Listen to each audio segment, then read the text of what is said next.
a goddamn thing. Ash, can you see this? It doesn't look like an SOS. It looks like a warning. Oke. Halo semuanya, gimana kabar kalian? Sehat? Mantap cuy. Nah kemarin admin kan udah nge-recap film Predator tuh. Dan rencananya bakalan gue bikin semua alur cerita dari masing-masing film Predator. Terus biar nggak bosan, gue bakal selingin dengan franchise dari film Alien. Ya biar relate aja cuy. Kalau bikin alur film yang lain setelah dipikir-pikir kayaknya kurang nyambung gitu. Jadi admin memutuskan untuk membahas film-film dari Predator dan juga Alien. Nah karena sekarang yang kita recap adalah film Alien, jadi pastinya film pertamanya yang akan gue ceritain hari ini. Filmnya berjudul Alien yang diproduksi pada tahun 1979. Film ini bergenre science fiction horror dan disutradarai oleh Ridley Scott dan dibintangi oleh Tom Skerritt, Sigourney Weaver, Veronica Cartwright, Harry Dean Stanton, John Hurt, Ian Holm, dan juga Yaphet Kotto. Film ini sendiri menceritakan sekelompok kru pesawat luar angkasa yang tujuan sebenarnya adalah pulang ke bumi setelah menyelesaikan misi mereka. Tapi karena suatu hal, mereka akhirnya mampir di sebuah planet. Di mana di planet itu mereka bertemu dengan makhluk aneh yang akhirnya si makhluk itu malah memburu seluruh kru di kapal itu. So, seperti biasa, sebelum masuk ke ceritanya, kita joget dulu cuy.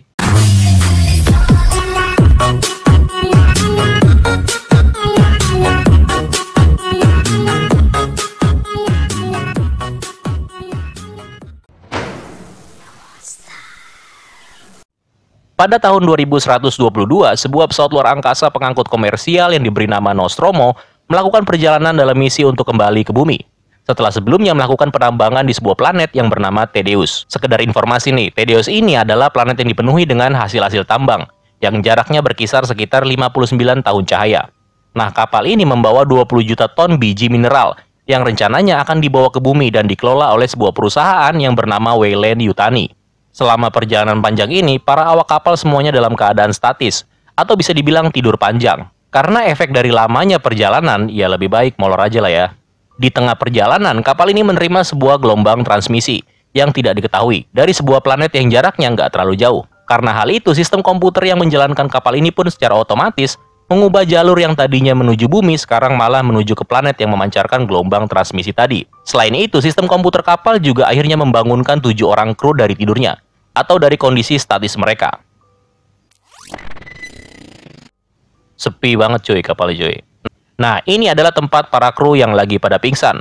Kemudian satu persatu para kru mulai sadar dari tidur panjang mereka. Setelah memulihkan kondisi masing-masing, mereka lalu makan bersama. Biasa kan kalau habis bangun tidur perut keroncongan. Kita kenalan dulu sama para kru ini ya. Kapal ini dipimpin oleh seorang kapten yang bernama Dallas. Terus ada Ripley, Lambert, Brett, Kane, Ash, dan juga Parker. Ya, cuma 7 orang kru yang mengendalikan kapal ini. Di tengah obrolan mereka, terdengar sebuah sinyal yang mengharuskan si Dallas ini untuk masuk ke dalam sebuah ruangan. Ruangan ini adalah inti dari seluruh sistem yang menjalankan kapal luar angkasa tersebut. Kayak macam artificial intelligence gitulah pokoknya. Dan si kecerdasan buatan ini diberi nama Mother. Sementara itu, di ruang kendali kapal, para kru baru menyadari kalau ternyata kapal ini tidak dalam perjalanan kembali ke bumi, melainkan telah berubah arah dan menuju ke sebuah planet. Akibat adanya gelombang transmisi yang dipancarkan dari planet tersebut.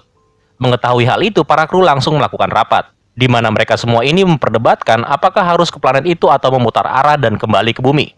Tapi karena itu adalah prosedur dan kemungkinan sinyal tersebut adalah panggilan meminta bantuan, maka si Dallas memutuskan untuk pergi ke planet itu. Singkat cerita, mereka pun akhirnya berhasil mendarat di planet tersebut. Dallas, Kane, dan Lambert memutuskan untuk keluar dari kapal dan mencari asal dari sumber transmisi itu. Sementara Ripley, Ash, Brett, dan Parker tetap tinggal di dalam kapal untuk memantau keadaan dan juga melakukan perbaikan kapal mereka yang rusak akibat pendaratan di planet ini.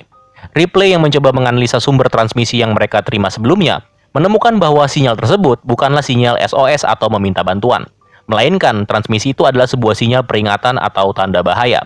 Sementara itu, Dallas, Kane, dan Lambert secara mengejutkan menemukan sebuah pesawat luar angkasa yang terlihat udah ditinggalkan. Dan sinyal yang mereka cari itu berasal dari pesawat luar angkasa alien tersebut. Mereka pun langsung masuk dan memeriksa kapal itu. Di dalam pencariannya, mereka menemukan sisa-sisa makhluk alien yang berukuran besar. Dari penampakan itu terlihat juga kalau tulang rusuknya kayak hancur gitu cuy. Kayak ada sesuatu yang keluar dari dalam tubuhnya. Sementara itu, di sisi lain kapal ini, Ken menemukan sebuah ruangan lain. Dan setelah diselidiki, ruangan itu berisi banyak sekali telur. Ken yang penasaran kemudian mencoba memeriksa telur itu lebih dekat. Tapi tiba-tiba salah satu dari telur itu terbuka. Dan keluarlah seekor makhluk yang menempel tepat di mukanya si Ken. Kemudian sambil membawa Ken, Dallas dan Lambert lalu bergegas kembali ke dalam kapal. Sebelum masuk ke dalam kapal, terjadilah sebuah perdebatan antara si Dallas dan juga Ripley. Karena mengetahui kalau sebuah organisme udah menempel di tubuhnya si Ken, si Ripley ini nggak mau membukakan pintunya. Karena menurut dia hal itu bisa menyebabkan seluruh kru terinfeksi. Makanya sebelum masuk, mereka bertiga harus dikarantina terlebih dahulu. Nah, si Ripley melakukan ini karena hal tersebut sudah masuk di dalam prosedur mereka. Tapi si S rupanya malah membiarkan mereka masuk ke dalam kapal. Nah, di sini si Ripley menjadi curiga sama si S. Karena si S ini kan petugas sains dan juga dokter lah di sini. Karena dia seorang petugas sains, seharusnya S ini tahu kalau ketiga orang itu harus melalui proses karantina terlebih dahulu. Nah, sesampainya di ruang perawatan, Dallas dan si S ini berusaha untuk mengeluarkan seekor makhluk yang ternyata nemplok di mukanya si Ken. Mereka berdua kemudian mencoba untuk membedah makhluk itu dengan maksud untuk melepaskannya dari mukanya si Ken. Namun, usaha tersebut tidak berhasil karena ketika dibedah makhluk itu mengeluarkan darah yang mengandung zat macam cairan asam gitu cuy. Karena takut darah makhluk itu bisa melukai Ken dan bahkan merusak kapal mereka, lalu mereka memutuskan untuk menyerahkan hal itu kepada si S, yang merupakan seorang ilmuwan di sini. Lalu beberapa waktu kemudian, hal yang aneh terjadi sama si Ken. Jadi ternyata makhluk yang tadinya menempel di mukanya sekarang udah nggak ada. Dan setelah diselidiki, mereka pun menemukan kalau makhluk itu udah mati. Karena penasaran, mereka bertiga kemudian mencoba mengamati bentuk dari makhluk itu dari dekat. Di sini S meminta kepada Dallas untuk membawa temuan mereka ini ke bumi, supaya bisa diteliti di bumi gitulah maksudnya si S ini. Nah, di sini si Ripley menentang pendapatnya si S, tapi si Dallas menganggap hal ini sangat penting untuk para ilmuwan. Maka Dallas menyetujui permintaannya si S ini. Meskipun perbaikan kapal mereka belum selesai 100%, tapi para kru tetap memutuskan untuk meninggalkan planet ini. Singkat cerita, mereka sampai kembali di kapal Nostromo. Setelah sampai, para kru nyantai-nyantai gitu. Capek kan abis tamasya ke planet lain. Nah, di tengah obrolan mereka, para kru diberitahu kalau si Ken ini ternyata udah sadar. Dan Ken terlihat sehat seperti sebelumnya. Para kru kemudian melanjutkan misinya untuk kembali ke bumi. Untuk merayakan Ken yang udah sadar, mereka semua pada makan-makan cuy. Di sini hal yang aneh terjadi dengan Ken, di mana si Ken ini terlihat kayak orang kelaparan. Dan benar aja, tiba-tiba si Ken ini menjadi batuk-batuk dan terlihat kayak tersedak gitulah. Dan seketika itu juga, makhluk aneh tiba-tiba keluar dari dalam perutnya. Anjir, begitu bentuknya. Nah, ketika Parker mencoba membunuh makhluk itu, S dengan lantang melarang hal tersebut, yang pada akhirnya membuat makhluk mungil itu lari dan bersembunyi di area kapal. Setelah kejadian itu, prosesi pemakaman pun dilakukan kepada Ken, dengan cara melemparkannya ke ruang angkasa. Kemudian, misi pencarian pun dilakukan untuk menangkap hidup-hidup makhluk tersebut. Para kru membagi dua kelompok untuk pencarian itu, di mana Ripley, Parker, dan juga Brett sampai di sebuah ruangan. Melalui sebuah alat mendeteksi gerak, mereka memperkirakan kalau si alien itu sedang bersembunyi di dalam loker. Tapi begitu ditangkap, ternyata itu adalah seekor kucing. By the way, ini kucing peliharaannya para kru kapal ini, yang diberi nama Jones. Kita panggil dia Jones saja ya. Kemudian Brett pun memutuskan untuk menangkap si Jones seorang diri, sedangkan Ripley dan Parker meneruskan pencarian mereka. Brett pun menyusuri setiap ruangan sambil memanggil namanya si Jones. Singkat cerita, Brett tiba di sebuah ruangan di mana dia berhasil menemukan si Jones. Tapi tiba-tiba dari arah belakang muncul si alien yang ternyata udah nggak mungil lagi cuy. Dan seketika itu juga Brett pun langsung terbunuh. Para kru yang mengetahui kalau Brett udah mati kemudian mulai merencanakan misi untuk membunuh makhluk tersebut. Karena mereka tahu kalau si alien itu menggunakan saluran udara sebagai tempatnya untuk berpindah-pindah, maka para kru memutuskan untuk menjebak dan memancing makhluk itu untuk masuk ke dalam ruang hampa udara. Tim pun kembali dibagi dua kelompok. Dengan menggunakan beberapa perlengkapan dan juga penyembur api, mereka siap nih buat memburu si alien tadi. Tapi karena jalan masuknya hanya melalui saluran udara, maka si Dallas pun menawarkan dirinya untuk menyisir semua saluran udara tersebut. Dallas pun bergerak maju untuk menyisir saluran udara sambil menutup setiap jalan yang udah dia laluinya. Namun di tengah jalan, Lambert yang sedang memantau setiap pergerakannya si Dallas memberitahu kalau alien itu sedang menuju ke arahnya. Dan naas bagi si Dallas, dia pun harus mati di tangan alien tersebut.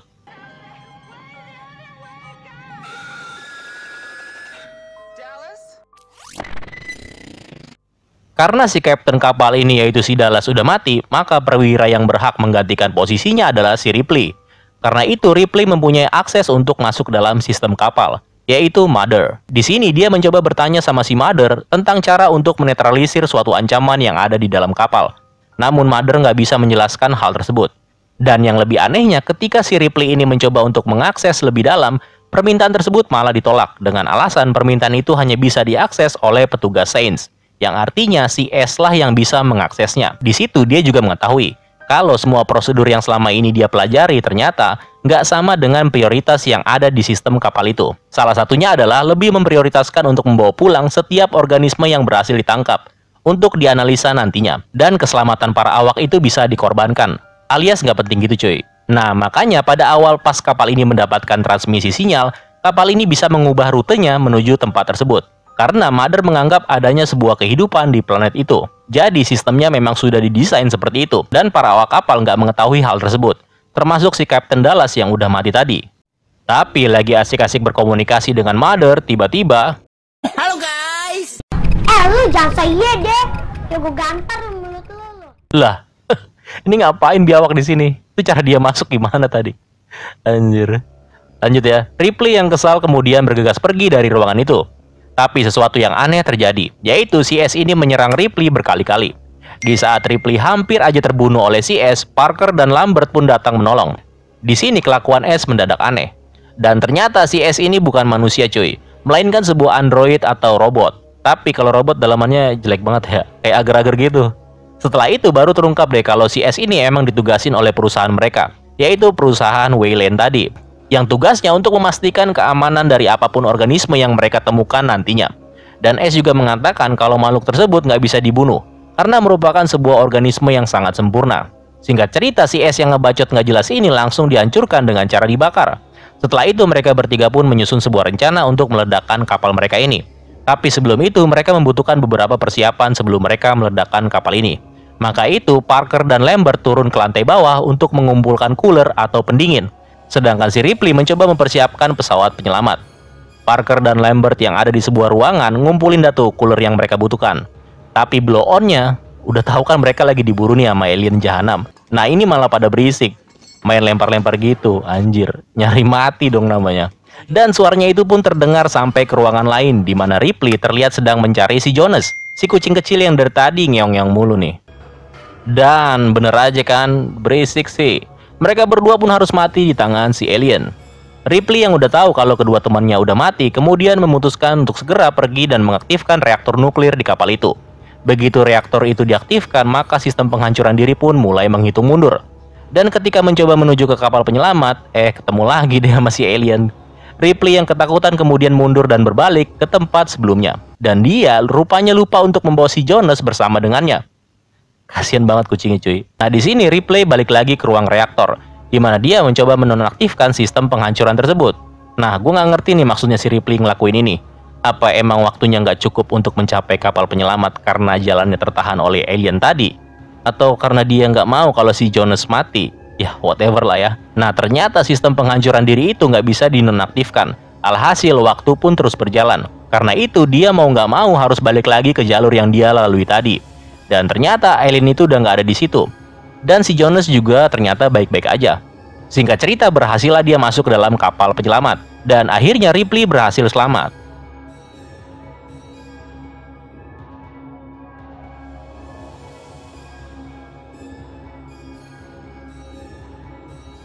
Karena situasi udah aman terkendali, Ripley memutuskan untuk tidur panjang.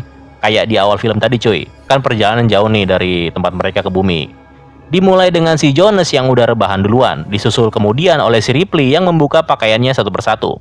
Ketika lagi memastikan seluruh sistem kapal itu aman kalau nantinya dia tertidur, tiba-tiba dia dikagetkan dengan kemunculan tangan yang terlihat keluar dari sela-sela.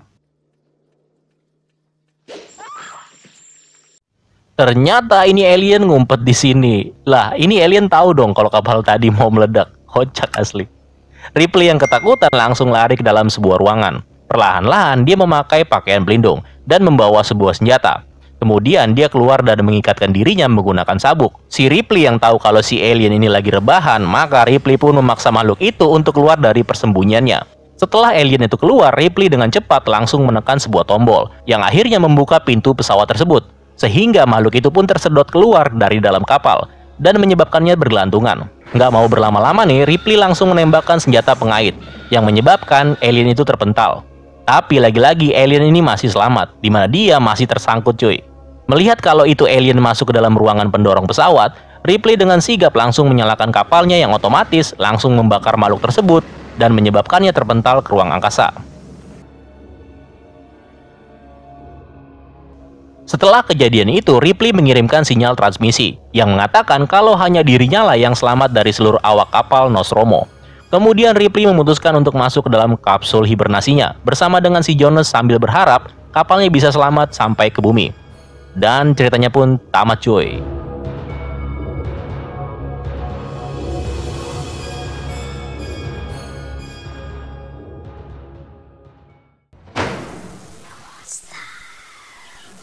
Well, film ini sebenarnya sangat seru cuy.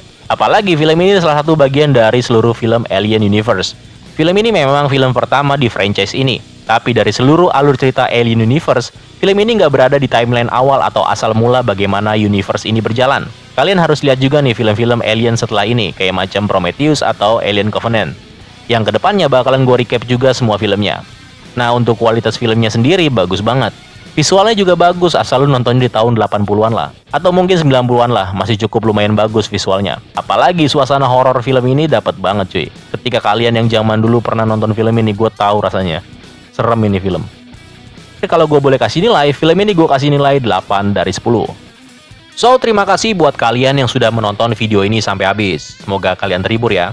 Gue admin satu pamit, tetap sehat, tetap tersenyum, tetap bahagia, dan sampai jumpa di video selanjutnya. Bye-bye.